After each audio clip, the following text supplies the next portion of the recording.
Shalom. Selamat pagi. Gimana kabarnya hari ini? Kita doakan semuanya baik-baik saja. Di minggu ketiga bulan Mei tahun 2020, mungkin sudah pekan ke-9 ya, kita melakukan ibadah streaming di hari Minggu. Dan biarlah ibadah ini boleh tetap melayani jemaat sekalian, supaya boleh menjadi berkat bagi kita semua. Mari kita siapkan hati dan pikiran kita. Kita ambil saat teduh sejenak. Kita renungkan kebaikan-kebaikan yang sudah Tuhan nyatakan dalam hidup kita. Kita nikmati setiap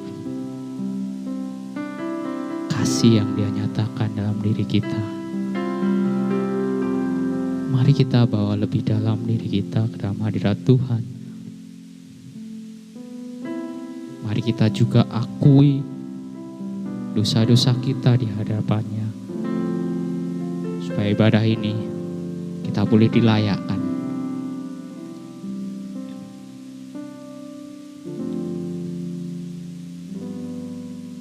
Panggilan berbakti dari kitab Mazmur 103, nomor 1 hingga 5. Pujilah Tuhan, hei jiwaku, pujilah namanya yang kudus, hai segenap batinku. Pujilah Tuhan, hai jiwaku, dan janganlah lupakan segala kebaikannya. Dia yang mengampuni segala kesalahanmu, yang menyembuhkan segala penyakitmu. Dia yang menebus hidupmu dari lubang kubur, yang memahkotai engkau dengan kasih setia dan rahmat.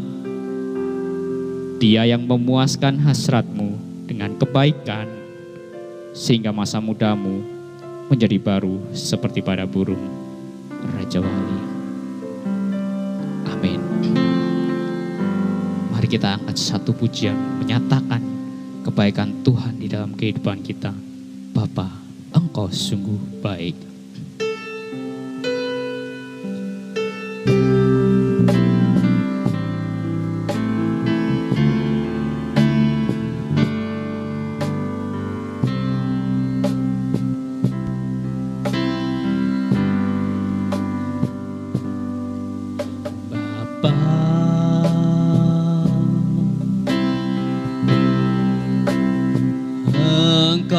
Sungguh baik,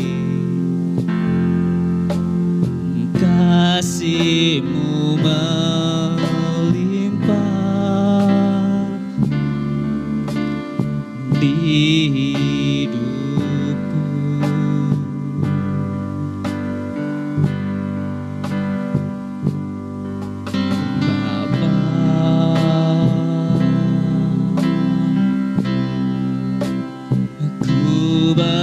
Terima kasih, berkat-Mu hari ini yang Kau sediakan bagiku. Bapa, Engkau sungguh baik.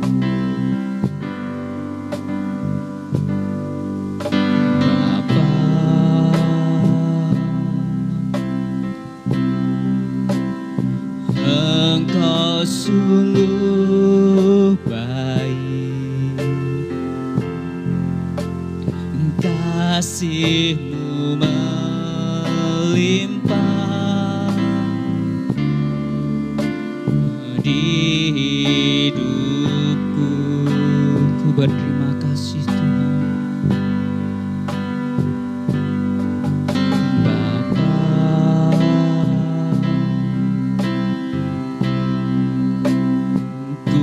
Berterima kasih,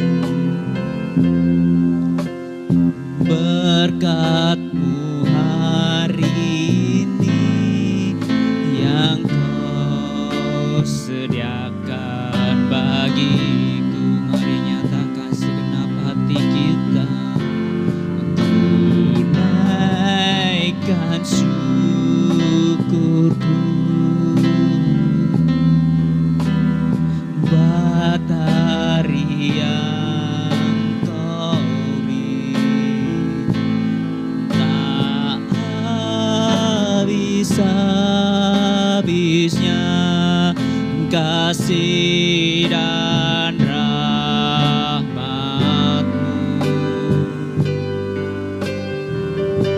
selalu baru dan tak pernah terlambat. Pertolongan-Mu besar setia di sepanjang hidupku. Sekali lagi kita angkat pujian, Bapa Engkau sungguh baik. Bapa,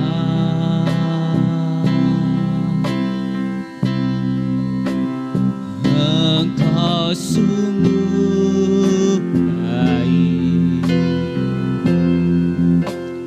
kasih-Mu melimpah di hidupku.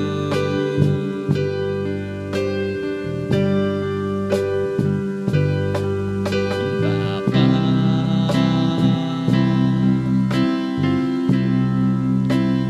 ku berterima kasih berkat-Mu hari ini yang Kau sediakan bagiku. Naikkan syukur Tuhan, naikkan syukurku buat hari yang Kau beri. Tak habis-habisnya kasih dan rahmat-Mu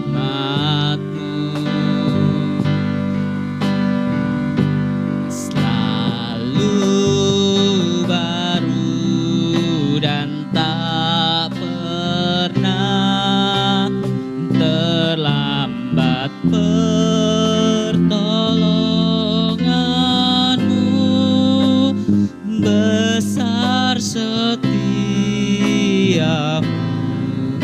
di sepanjang hidupku. Ku naikkan syukurku Tuhan, ku naikkan syukurku buat hari yang Kau beri. Tak habis-habisnya kasih dan rahmat-Mu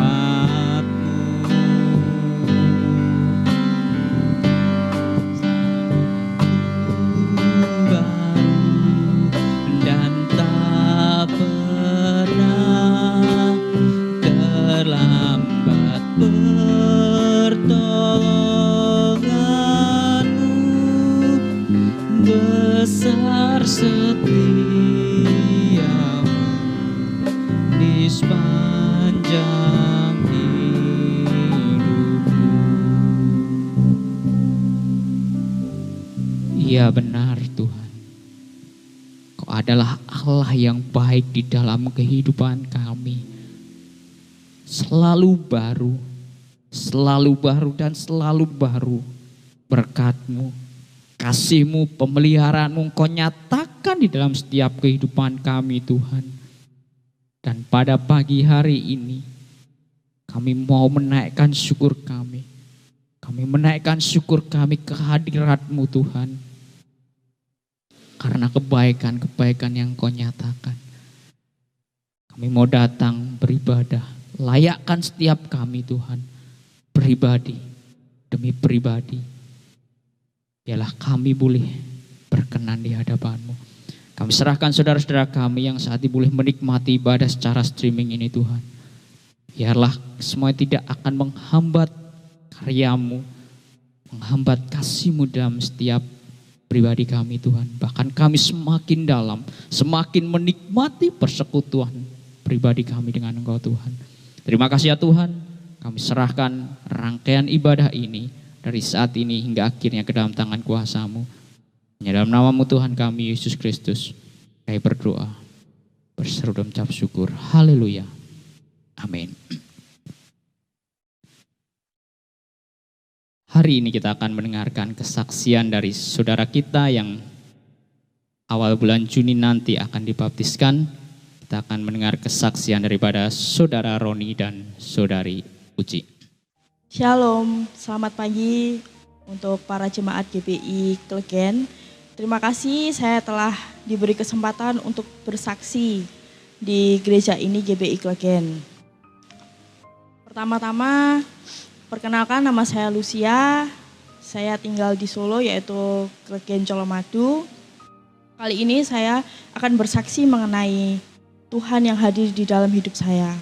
Yang pertama, waktu itu saya beribadah yaitu Paskah. Beribadah Paskah secara streaming. Waktu itu saya pejamkan mata berdua bersama ibu saya karena ayah saya sudah dipanggil Tuhan. Saya beribadah dengan ibu secara streaming di rumah. Waktu saya pejamkan mata, Tuhan itu hadir di dalam doa kami. Mana di situ kami bertempat di suatu lokasi yang sangat terang dan Tuhan hadir di antara kami. Di situ ada saya, bapak saya dan ibu saya. Dan Tuhan tersenyum. Sungguh itu membuat saya damai dan menangis seketika karena baru kali ini seumur hidup saya Tuhan hadir di dalam hidup saya. Dan sebelumnya Mami pernah bicara karena saya pernah ingin masuk Islam juga. Karena mungkin pasangan saya yang Islam juga yang mempengaruhi saya.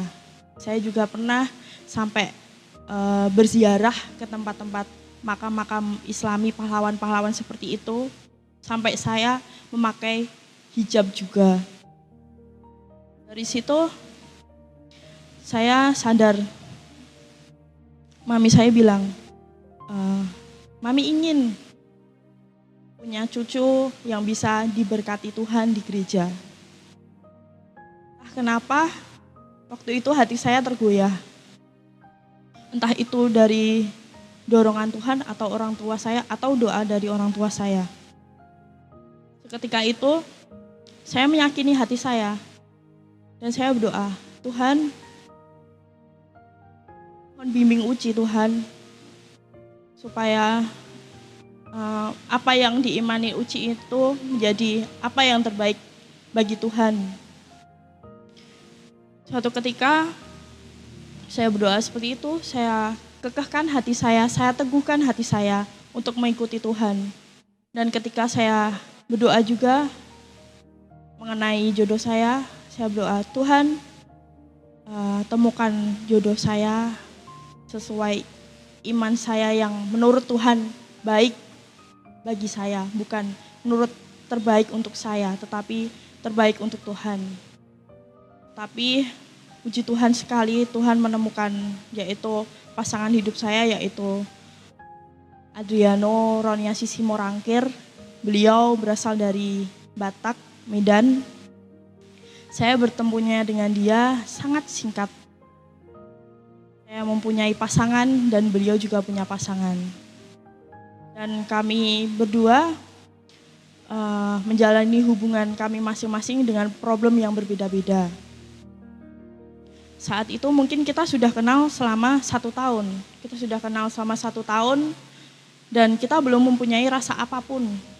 Setelah kita pergi ke suatu tempat untuk jagong ke tempat teman kami dan di situ Tuhan itu bilang, ini loh tak kenalin sama Bang Roni. Dia sangat baik. Mungkin orang-orang memandang dia itu dari keburukannya karena setiap orang kan mempunyai keburukan tersendiri, kekurangan tersendiri. Tapi Tuhan itu entah kenapa menutup semuanya itu. Tuhan yakinkan aku tentang eh, sudahlah kekurangan itu, biarlah. Sekarang kamu memandanglah kelebihan dari seseorang. Karena aku percaya Tuhan itu selalu memandang yang lebih baik, yang terbaik. Dan saya sendiri bersyukur juga karena telah dipertemukan oleh Bang Roni. Dan kami akan melaksanakan nikah juga. Dan saya sadar juga ketika itu Tuhan memberi saya sebuah kasih, sukacita, dan iman yang sungguh luar biasa. Dan saya juga pernah mendengarkan ketika saya berdoa, saya mendengarkan, akulah jalan kebenaran dan hidup, tidak ada keselamatan lain kecuali melalui aku. Dari situ saya meyakini keteguhan iman saya dan kepercayaan saya kepada Tuhan. Dan saat ini alasan saya dibaptis di GBI Klegen ini untuk melangsungkan diri saya di GBI Klegen supaya saya semakin bertumbuh dan melayani bersama jemaat. Inilah kesaksian saya. Semoga sidang jemaat menerima. Tuhan Yesus memberkati. Shalom. Shalom semua, selamat pagi. Sebelumnya perkenalkan, nama saya Adriano Roniasi Simorangkir, panggilan saya Roni. Saya suku asli suku Batak, umur saya 30 tahun, pekerjaan saya swasta. Hari ini saya akan memberi kesaksian tentang pengalaman hidup saya bertemu dengan Tuhan Yesus. Untuk merusak waktu, saya mulai dulu. Saya mengenal Tuhan Yesus itu dari kecil, karena keluarga saya itu lahir dari keluarga Kristen. Bapak saya Kristen, ibu saya Kristen. Saya juga mengalami pertumbuhan rohani, walaupun saya pada saat itu mungkin belum lebih dekat banget sama Tuhan gitu. Sekarang saya hanya mengikuti alur dari keluarga saya, cara berdoa seperti apa, kebaktian seperti apa, atau mungkin bisa dibilang Kristen masih Kristen KTP gitu. Tapi yang saya sadari bahwa saya mempunyai kesaksian mujizat tentang ayah saya. Ayah saya adalah seorang ayah yang baik, ya. Dia PNS dan dia menyayangi keluarganya. Nah, tetapi pada saat waktu kecil sekitar 17 tahun lalu atau 20 tahun lalu, ayah saya itu mendapat guna-guna dari nggak tahu dari mana. Singkat cerita, dia diguna-guna sampai dia mengeluarkan yang namanya darah dari hidung, mata, kuping, dan dari mulutnya. Akhirnya kami putuskan untuk pergi ke rumah sakit untuk mengecek kondisi Bapak. Nah, pada saat itu kita bawa ke rumah sakit itu jam 4 pagi. Jam 4 pagi, kemudian dokter datang, suster datang untuk melakukan CT scan segala macamnya. Nah, akhirnya kita semua di situ tetap berdoa, mama berdoa, Bapak juga sambil nangis-nangis juga. Dan saya masih ingat kata-kata Bapak waktu itu, bahwa Bapak itu sudah pasrah kalau misalnya dia mau dipanggil sama Tuhan. Dan dia kalau bisa dia mau berdoa, kalau bisa Tuhan jangan panggil aku, anak-anakku masih kecil gitu. Nah, pada saat jam 7 sampai jam 8 pagi, mama saya nyuruh saya dan adik saya yang paling kecil untuk berdoa. Supaya diberi kesembuhan Bapak kayak gitu. Dan kita mengakhirinya dengan doa Bapak kami dan aku percaya. Nah, setelah selesai berdoa, mama saya mengoleskan minyak urut atau minyak ini ke bagian yang sakit, ke telinga, ke mata, ke hidung, ke mulut Bapak saya yang keluar tadi darah. Nah, sambil kita menunggu hasil CT scan yang kami kira akan nanti sangat parah ya, karena kan memang kalau keluar darah dari hidung, dari dari organ-organ THT, itu pasti udah parah. Jadinya akan parah kayak gitu. Ternyata jawaban Tuhan lain, Tuhan masih memberikan kesempatan kepada bapak saya. Dan hasil CT scan-nya itu 0. Tidak ada pendarahan sama sekali. Dan bingungnya, itu darah keluar dari mana kami juga tidak tahu. Akhirnya 2 hari kemudian bapak saya pulang ke rumah. Itu dari mujizat yang saya dapatkan dari keluarga. Dari iman sendiri saya mempunyai mujizat, ya. Dulu saya pernah mempunyai teman yang kerasukan setan. Pada saat waktu malam kami lagi ngumpul-ngumpul, tiba-tiba teman saya itu saya kira bercanda, ternyata dia memang kerasukan karena saya melihatnya dari suaranya. Dari tenaganya untuk mendorong kami semua itu sangat beda. Akhirnya saya berdoa, saya nggak tahu siapa yang menggerakkan saya berdoa. Kenapa saya bisa tiba-tiba menyebut dalam nama Tuhan Yesus dalam diri saya. Nah, kemudian setelah saya ngomong dalam nama Tuhan Yesus sebanyak 3 kali, akhirnya teman saya itu sadar dan normal kembali. Teman saya juga bingung, dia kenapa kayak gitu. Dia juga, saya bisa kenapa seperti ini, kok saya bisa sadar kayak gitu. Nah itulah yang menumbuhkan iman saya sampai sekarang kayak gitu. Kenapa saya makin percaya sama Tuhan Yesus. Tapi mungkin pada saat itu juga saya masih setengah-setengah kayak gitu. Karena mungkin saya kan mempunyai rekan-rekan, mempunyai teman-teman yang beda-beda agama. Dan kebanyakan mungkin yang kebanyakan mayoritasnya Islam. Nah sehingga jujur saya juga pernah ke masjid, saya belajar Al-Quran juga, saya pernah sholat juga kayak gitu. Tapi ketika saya compare antara agama Islam dan agama untuk kepercayaan saya kepada Tuhan Yesus, itu sangat berbeda jauh sekali dengan mujizat yang saya dapatkan, dengan mujizat yang Tuhan Yesus buat. Ya saya baca di Alkitab, membagikan orang mati, menyembuhkan penyakit kusta, memberi makan 5.000 orang. Dan banyak sekali mujizat Tuhan Yesus yang saya tidak dapatkan dari agama Islam tersebut. Akhirnya saya mulai bertumbuh. Dan cara bertumbuhnya iman saya itu saya dengan melihat yang namanya KKR. Atau seperti kebangkitan rohani. Nah, saya di situ ketika saya melihat KKR dan melihat orang disembuhkan, ketika didoakan, ketika dia imannya percaya, saya tuh merasa nangis, saya tuh merasa sedih. Saya tuh merasa seperti merasakan kalau saya menjadi dia gimana gitu. Nah, tapi Bapa di surga, Tuhan Yesus sangat baik kepada saya. Ya, dia memberikan apa semua yang saya butuhkan. Dia memberikan semua apa yang saya minta. Walaupun saya sendiri sebagai manusia belum 100% untuk memuliakan namanya, menyembahnya. Dan namun saya tetap akhirnya saya putuskan untuk mengikut Tuhan Yesus. Dan saya meninggalkan agama yang saya mau pelajarin itu. Dalam terakhir yang saya ini dari segi karir, saya dapat mujizat dari segi karir. Tahun 2011 saya lulus kuliah, kemudian saya berbisnis sendiri.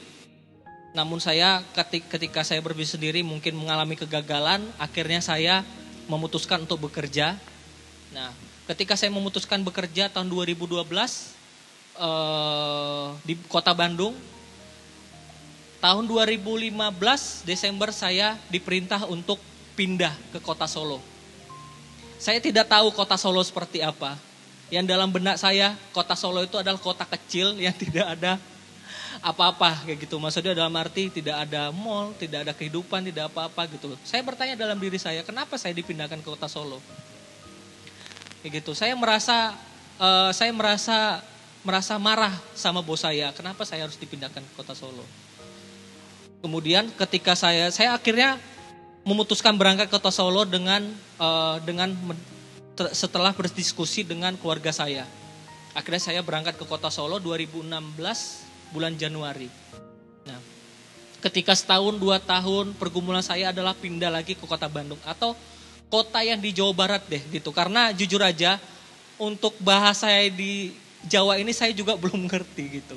Karena saya besarnya memang di Medan, tapi lamanya juga di Bandung. Jadi Medan sama Bandung ini saya bisa kuasain bahasa. Tapi kalau untuk di Jawa sendiri saya nggak bisa kuasain bahasanya. Jadi itu yang membuat saya tidak nyaman.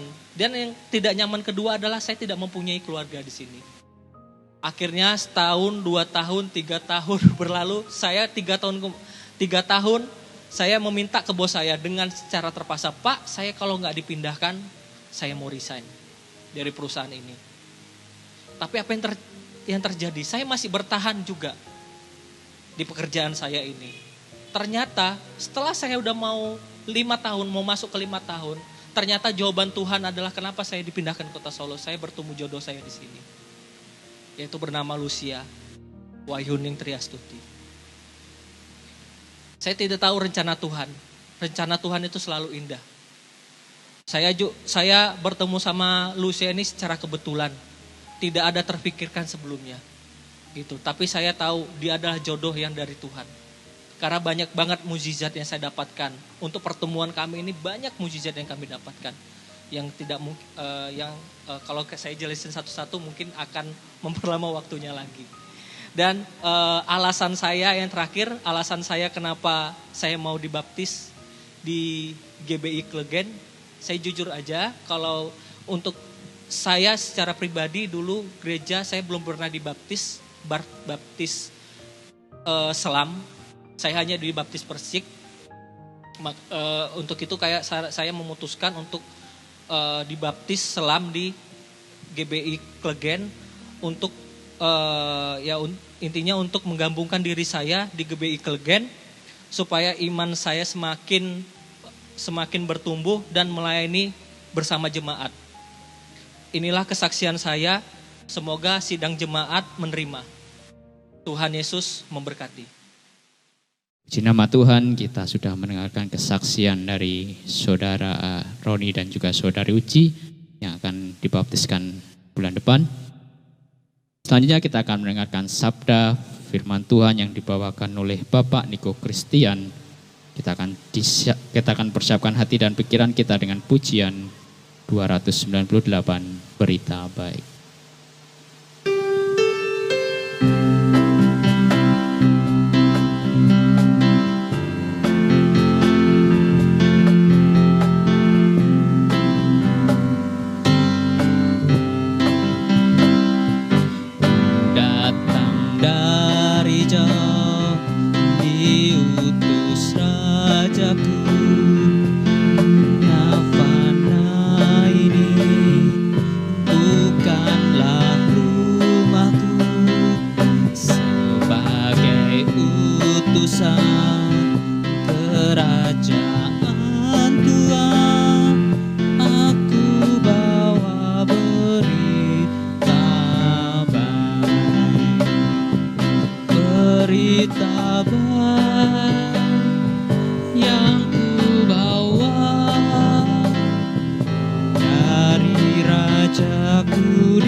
Bertobat dan segera membuang dosanya, taat padanya, kan diberi mahkota. Aku bawa berita baik, berita baik yang ku bawa dari Rajaku di surga. Berilah dirimu, didamaikan segera, didamaikan dengan Allah. 3. Indahlah rumahku, di dalam surga terang, di sana selamanya aku hidup tenang. Undangan rajaku itu pun bagimu, aku bawa berita baik, berita baik yang ku bawa dari rajaku di surga. Berilah dirimu didamaikan segera, didamaikan dengan Allah. Shalom Bapak Ibu Saudara. Selamat pagi, puji nama Tuhan. Hari ini kita bisa kembali dalam ibadah di hari Minggu meskipun kita harus streaming. Namun sebelum kita memulai, kita berdoa dulu. Bapa kami dalam kerajaan surga, sungguh mengucap syukur Bapa untuk setiap penyertaan yang Bapa berikan dalam sepanjang kehidupan kami. Hingga saat ini Engkau menyertai kami, memberikan kami kesempatan untuk bisa menikmati kehidupan di saat ini, terkhusus di kondisi pandemi. Kami percaya Tuhan punya rencana, dan saat ini kami akan merenungkan firman-Mu. Biarlah firman-Mu yang berbicara dan memberikan kami pemahaman. Kami serahkan semuanya ke dalam tangan kuasa-Mu, hanya dalam nama Tuhan Yesus Kristus kami berdoa dan mengucap syukur. Haleluya. Amin. Bapak Ibu Saudara, firman Tuhan hari ini pada hari Minggu adalah menyambut Yesus, ya, seperti seorang anak, ya. Atau lebih tepatnya bagaimana kita memiliki hati seorang anak dalam menyambut Yesus, seperti itu. Dalam Markus pasal 10 ayat 13 sampai 16, ayat yang nanti akan kita renungkan bersama. Salam damai sejahtera untuk kita semua Bapak Ibu Saudara. Firman Tuhan akan mengajarkan kita sebagai orang tua ataupun anak, ya, tentang memiliki pemahaman yang benar dalam menyambut Yesus. Ya. Status saya dan saudara dalam keluarga tentu berbeda-beda. Ada yang saat ini menjadi anak, bahkan juga sudah menjadi orang tua, atau kakek, atau bahkan nenek. Hal tersebut harus ada di dalam sebuah keluarga, status itu, ya, di mana mempengaruhi dampak kepemimpinan dalam sebuah keluarga. Bapak Ibu Saudara, andai kata status atau posisi dalam keluarga tidak ada, maka tidak ada rasa hormat, ya. Tidak ada seorang teladan yang bisa menjadi contoh. Dampaknya semua akan kacau, karena pada dasarnya manusia ingin memimpin, ya. Tentunya kita kalau tidak ada seorang pemimpin, pasti kita ingin, ya, melakukan segala sesuatu atas dasar keinginan kita. Artinya di situ kita memiliki jiwa kepemimpinan sesungguhnya. Makanya kalau tidak ada status, semua orang pasti ingin memimpin. Oleh sebab itu konteks firman Tuhan hari ini berbicara tentang Yesus menyambut anak-anak, namun fokus kita ada pada cara Yesus mendidik pribadi saya dan saudara untuk memiliki karakter dan sifat yang baik.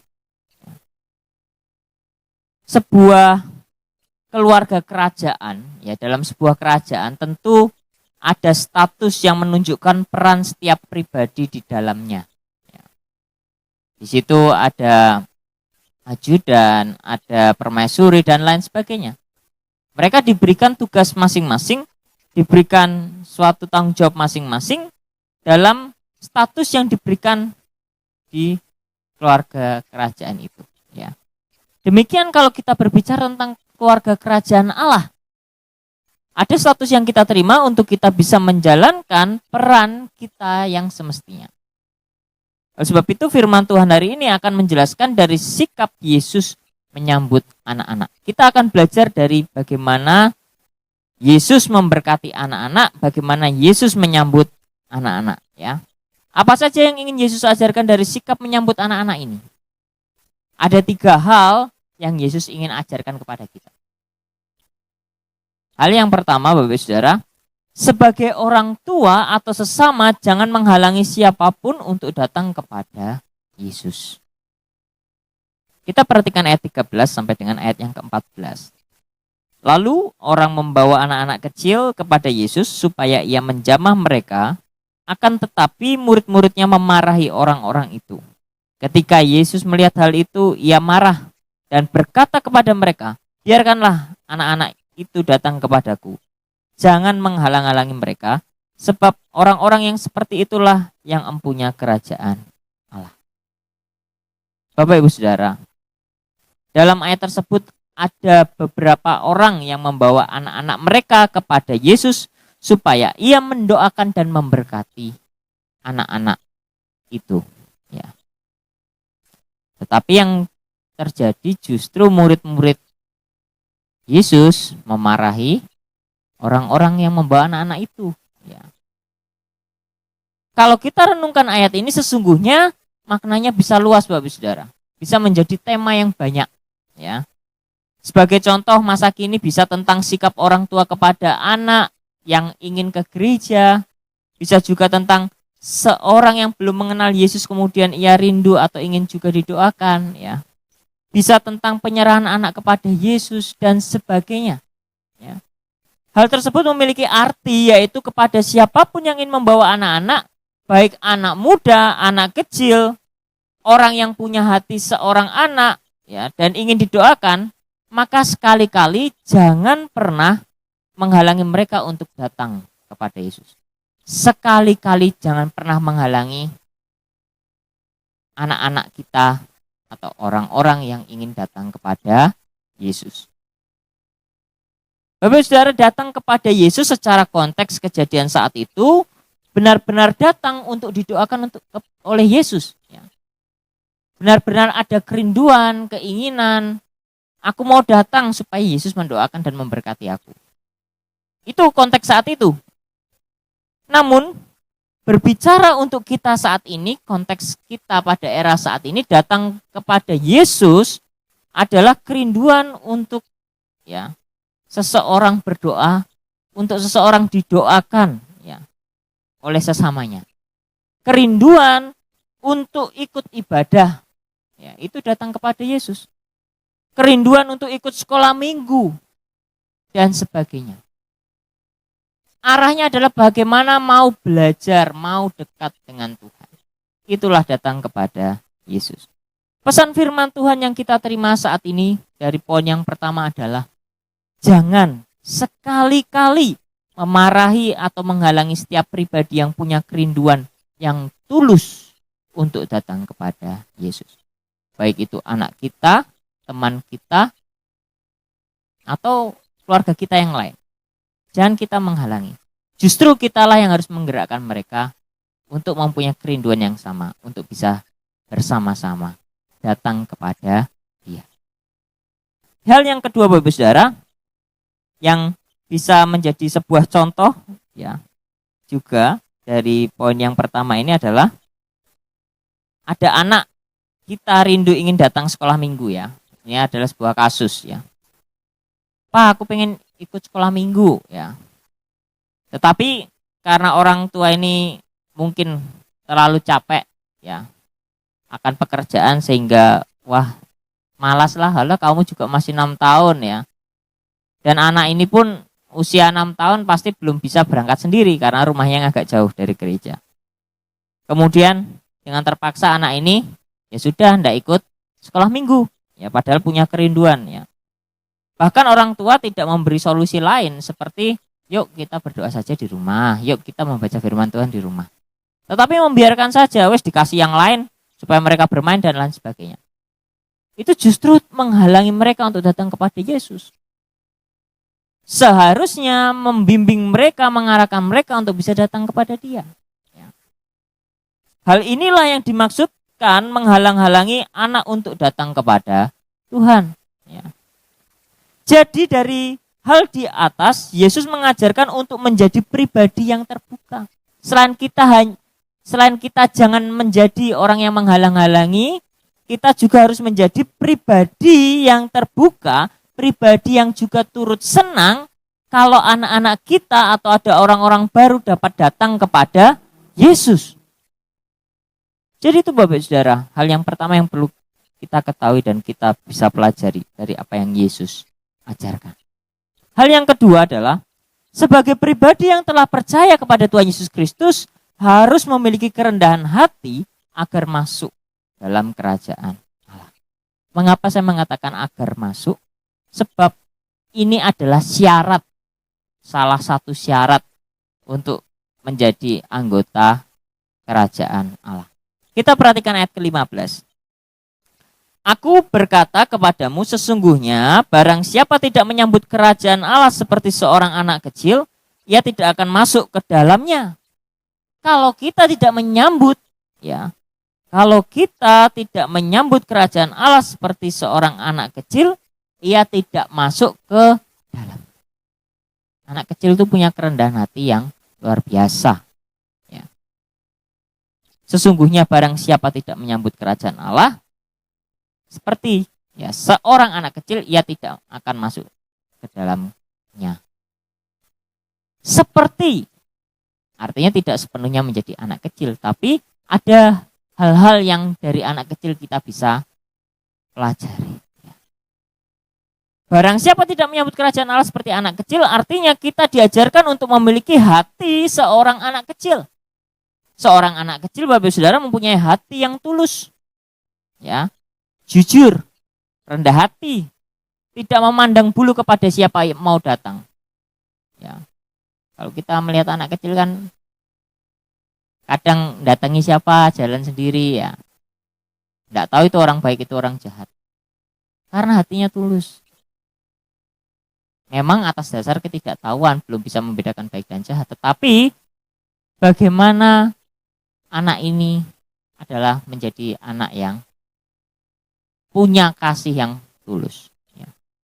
Kalau memberi pun kadang nggak hitungan, ya, ngambil dikasih sepengennya. Nah, itu yang harus kita miliki Bapak Saudara. Kunci penting lain untuk kita masuk dalam kerajaan Allah adalah memiliki hati seorang anak kecil.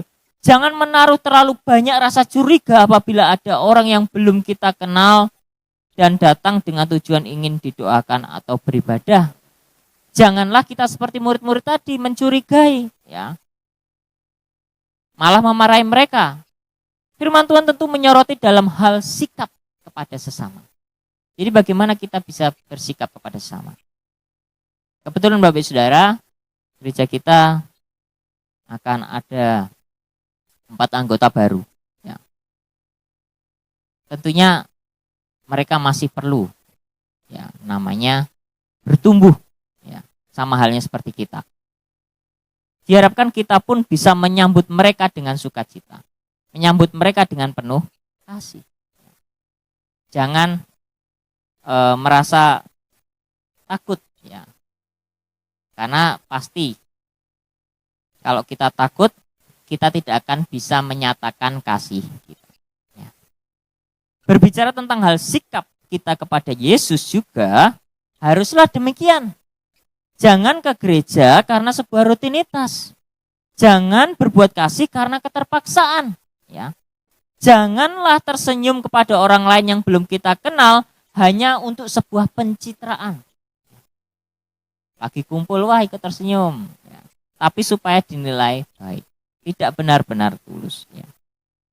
Tetapi dari firman Tuhan ini kita diingatkan, lakukan dengan hati seperti seorang anak kecil. Ya. Ikut tersenyum ketika mendengar cerita seseorang yang membuat kita tersenyum, meskipun kita belum mengenal orang itu, ya. Memberi dengan tulus tanpa melihat latar belakang keluarga yang akan kita beri, ya. Datang ke gereja karena ada hal baru yang membuatnya senang dan ingin belajar. Ingin tahu. Apakah kita datang ke gereja membawa rasa ingin tahu dan kerinduan kita? Belajar tentang siapa Tuhan Yesus. Atau justru kita datang karena ini karena sebuah rutinitas agamawi. Kalau enggak ke gereja nanti dicari Pak Pendeta. Bapak Saudara, jujur saja Pak Pendeta itu hanya bertugas mengarahkan kembali, mengingatkan, mengajari Ayo ke gereja, tujuannya supaya kita bertumbuh. Bukan untuk menguntungkan Pak Pendeta, Bapak Ibu Saudara. Itu kebutuhan pribadi Bapak Ibu Saudara masing-masing dan saya. Jadi kalau kita memutuskan tidak ke gereja, ya silahkan. Tetapi ingat, itu tanggung jawab kita nanti yang kita harus pertanggungjawabkan di hadapan Tuhan. Engkau menjadi pengikutku, tetapi mana buktinya? Ya. Dalam hatimu, mungkin Tuhan tidak melihat bahwa engkau sungguh-sungguh mengasihi aku, sungguh-sungguh tulus untuk mau belajar dari firman-Ku. Jadi Bapak Ibu Saudara, inilah yang dilakukan seorang anak-anak. Ya, pengen ke gereja, wah selain ketemu teman-teman, wah ada pelajarannya seru, pelajarannya menarik, kegiatannya bagus ya. Dan terberkati secara rohani mereka. Ya. Jadi secara pribadi, ketika kita datang kepada Tuhan, kita harus punya hati seorang anak kecil yang di dalam hatinya hanya ada kerinduan untuk bisa tulus dalam berbuat positif. Ya. Memiliki kerendahan hati meskipun harus berkorban. Berkata jujur ketika berbuat benar ataupun salah dan sebagainya. Ya. Itulah Bapak Ibu Saudara yang harus kita miliki sebagai pribadi yang telah percaya kepada Tuhan Yesus Kristus. Sebagai penerima status nantinya anggota kerajaan Allah. Yang ketiga Bapak Ibu Saudara, Tuhan memberkati selalu pribadi yang tulus yang datang kepadanya. Di ayat 16 Bapak Ibu Saudara, lalu ia memeluk anak-anak itu dan sambil meletakkan tangannya atas mereka, ia memberkati mereka. Tuhan memberkati selalu pribadi yang tulus datang kepadanya. Ya. Yang perlu kita garis bawahi adalah jangan melakukan sesuatu hanya untuk sebuah berkat. Jadi ketika kita hidup, ketika kita mengambil keputusan percaya kepada Tuhan Yesus Kristus, jangan kita ya melakukan sesuatu, melakukan firman-Nya hanya untuk tujuan mencari berkat-berkat dan berkat. Hal tersebut adalah bagian dari ketulusan Bapak Ibu Saudara. Kalau kita fokusnya pada berkat, kita akan kecewa sendiri. Ketika Tuhan tidak menghendaki dengan harapan dalam hati kita, aku ingin diberkati supaya aku menjadi seorang kaya, misalkan. Kemudian Tuhan belum menghendaki itu, kita sendiri yang akan kecewa. Kita sendiri yang akan nanti malah seperti protes kepada Tuhan. Tuhan, aku sudah setia melakukan firman Tuhan, aku sudah ini dan itu. Tetapi kenapa berkat-Mu hanya sebatas ini itu saja? Nah, itu bukan ketulusan mengasihi Dia. Itu justru ada maksud tersembunyi. Memanfaatkan Tuhan hanya untuk menyenangkan diri kita.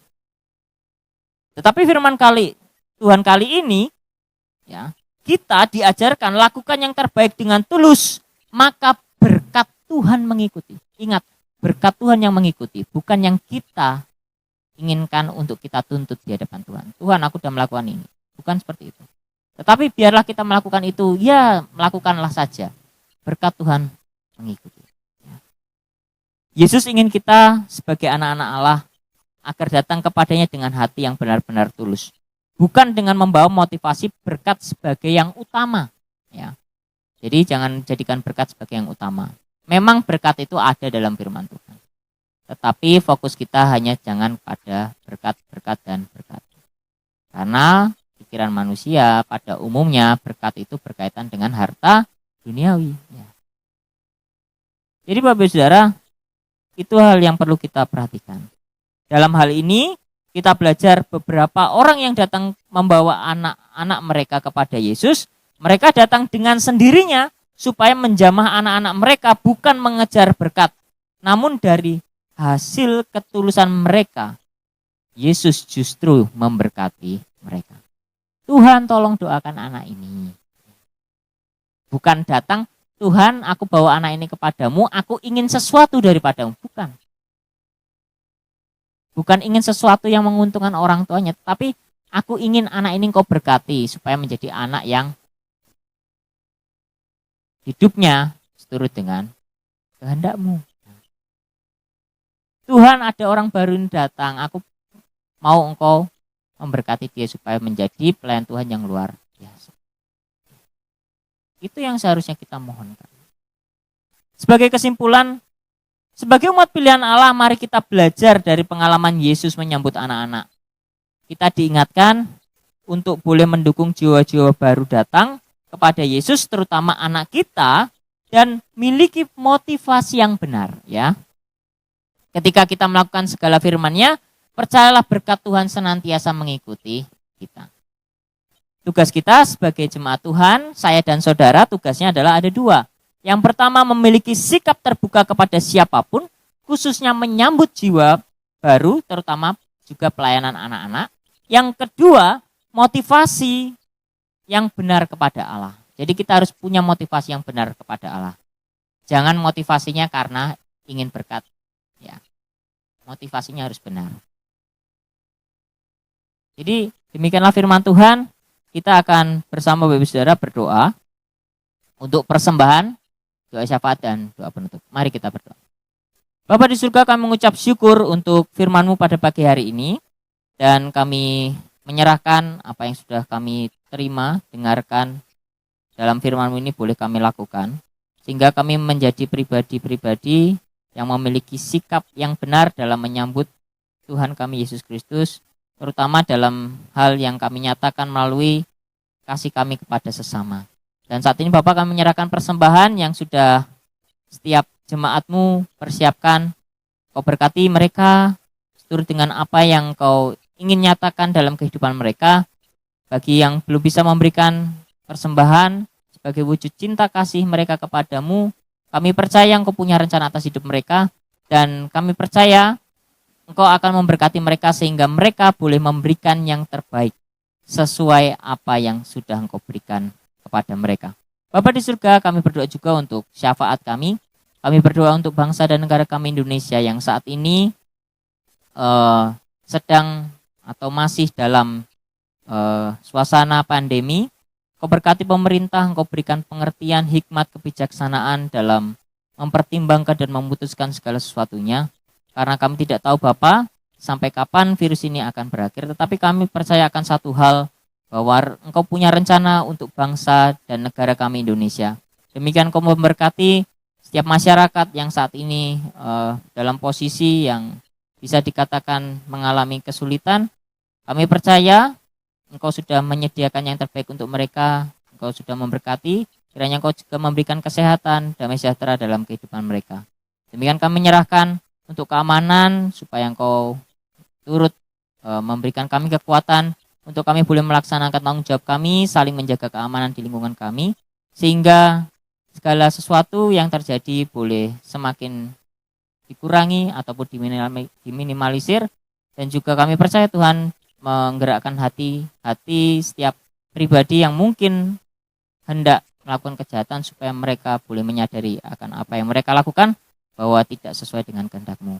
Kami menyerahkan juga Bapak untuk jemaat-Mu yang saat ini ada di rumah masing-masing, mengikuti ibadah dan juga melakukan segala aktivitasnya, supaya Tuhan memberkati, memberikan kesehatan, mulai dari yang muda sampai yang sepuh, supaya Tuhan memberkati mereka satu persatu, berikan damai sejahtera, berikan hikmat, pengertian daripada Tuhan, dan kiranya juga mereka boleh Engkau pimpin untuk tetap bisa melakukan apa yang menjadi kehendak-Mu Bapa. Kami menyerahkan juga Bapak untuk setiap calon baptisan yang rencananya bulan Juni nanti akan diadakan pembaptisan, tetapi persiapan untuk kolam masih dalam proses. Kiranya Bapak, kalau ini memang menjadi kehendak-Mu, biarlah terjadi seturut dengan kehendak-Mu, dan kami mohon juga hikmat kebijaksanaan daripada-Mu sehingga semuanya boleh berjalan seturut dengan apa yang Kau kehendaki. Kami menyerahkan untuk 4 saudara kami, untuk Bapak Trubus, Bapak Bandel, Saudara Roni, dan Saudari Uci, supaya Engkau memberkati mereka menjadi pancaran berkat selanjutnya untuk banyak orang. Demikian khususnya hari ini Saudara Roni dan Saudari Uci yang sudah bersaksi, kiranya melalui kesaksian mereka boleh menjadi berkat untuk kami dan boleh meneguhkan mereka semakin lagi hidup senantiasa dan terus mengandalkan Tuhan Yesus Kristus. Kami menyerahkan Bapa untuk setiap pergumulan jemaat masing-masing, supaya Tuhan memberkati yang bekerja, yang sekolah, yang saat ini mempergumulkan pasangan hidup, supaya Tuhan menyatakan seturut dengan kehendak-Mu Bapa. Terima kasih Bapa di surga, Kami menyerahkan semuanya ini dan kami mengakhiri ibadah kami di pagi hari ini. Kami bersyukur, kami boleh menaikkan syukur kami ke hadirat-Mu. Hanya di dalam nama Tuhan Yesus Kristus, dan biarlah damai sejahtera daripada Allah Bapa, Anak dan Roh Kudus senantiasa menyertai kita dari saat ini sampai pada akhir zaman. Hanya dalam nama Tuhan Yesus Kristus kami berdoa dan mengucap syukur. Amin. Mari kita pujikan haleluya. Haleluya, haleluya, haleluya, haleluya, haleluya, haleluya, haleluya, haleluya.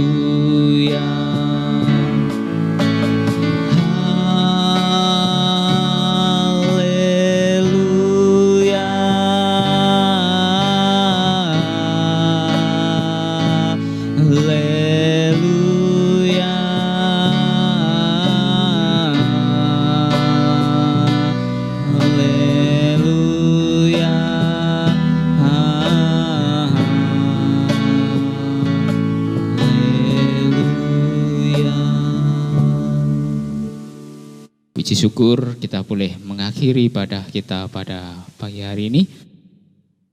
Kita akan mendengarkan beberapa pengumuman yang perlu kita ketahui bersama. Untuk pengumuman yang pertama, kegiatan gereja selama 1 minggu ke depan masih akan tetap dilaksanakan dari rumah dengan bahan tuntunan yang akan dibagikan dari gereja. Kedua, mengingat istri gembala sidang yaitu Ibu Vita yang sudah memasuki usia kandungan 8,5 bulan serta membutuhkan kesiapan fisik yang cukup, maka ibadah online hari Minggu 24 Mei 2020 WL akan dilayani oleh Saudara Sigit, Singer dilayani Saudari Lisa. Ketiga, renungan jam doa akan dilayani oleh Bapak Pendeta Emeritus Agus Tridatyo. Selanjutnya, renungan kebaktian keluarga atau KPW akan disampaikan oleh Bapak Iko Christian.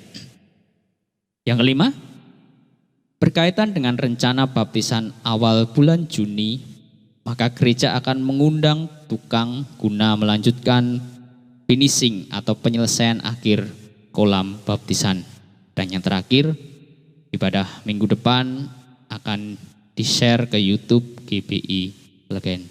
Demikian ibadah kita dan juga pengumuman perlu kita kata bersama. Tuhan Yesus memberkati.